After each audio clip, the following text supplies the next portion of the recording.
My mom and dad loved each other very, very much, but their inability to communicate their wants, needs, and desires in their relationship eventually made their relationship and their marriage very unhealthy. And my brothers and I felt the trickle-down effect of what happens when two people who still love each other very much can't communicate at all or work through any of their upsets. And eventually I just started geeking out on relationships and intimacy and communication.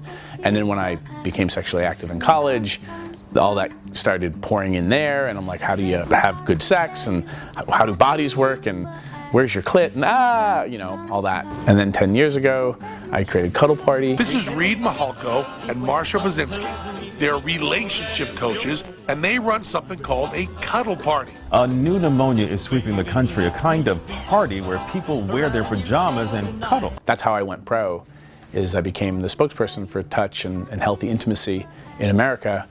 And then I wanted to do more than cuddle and teach blowjob workshops and everything, and now here we are. One of the ways that I'm trying to help forward the sex positive movement is that I can be very open about my sexuality and just kind of role model with people that you can be this slutty, this, you know, out of the box, and you can find people who will love you, who get excited about you being you in the bedroom. And that was something I was a fear of mine, like, who could possibly love me for me being into this? You will look back on your life, and that is a life more well lived when you tried things that you were curious about rather than denied yourself things that you were curious about. And especially around sex and relationships, there's so much shame and culturally loaded, you know, landmines. A lonely, confused young man gets addicted to pornography. His roommates know, but they do nothing to help him.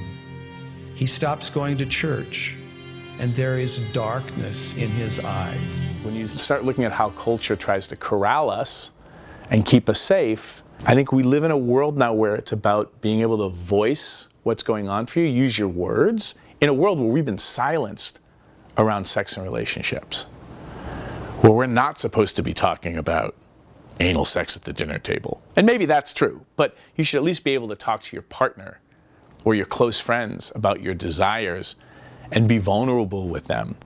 And everyone have the emotional tools to bear witness and to support each other, and be able to handle your own fear and being threatened when somebody shares with you.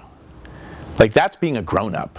And we're not teaching our children or role modeling for other adults how to be grown up around sex and desire.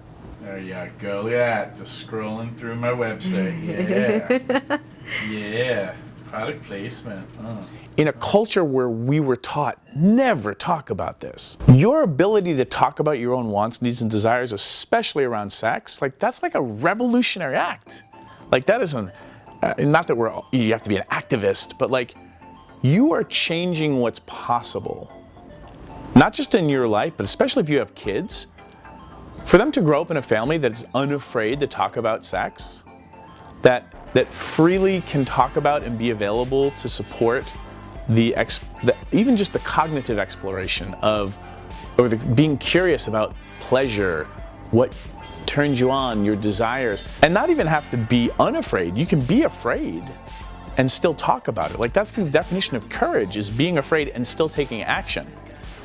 Being that kind of courageous, exercising those kinds of muscles, makes you stronger in every other area of your life, because if sex and relationships is the scariest thing to talk about, and you can talk about it, then that translates into you being able to walk into a room and be nervous to ask your boss for a raise, or to speak up, you know, on a subway where you see somebody mistreating somebody else. Like, that, I think, just makes the world a better place.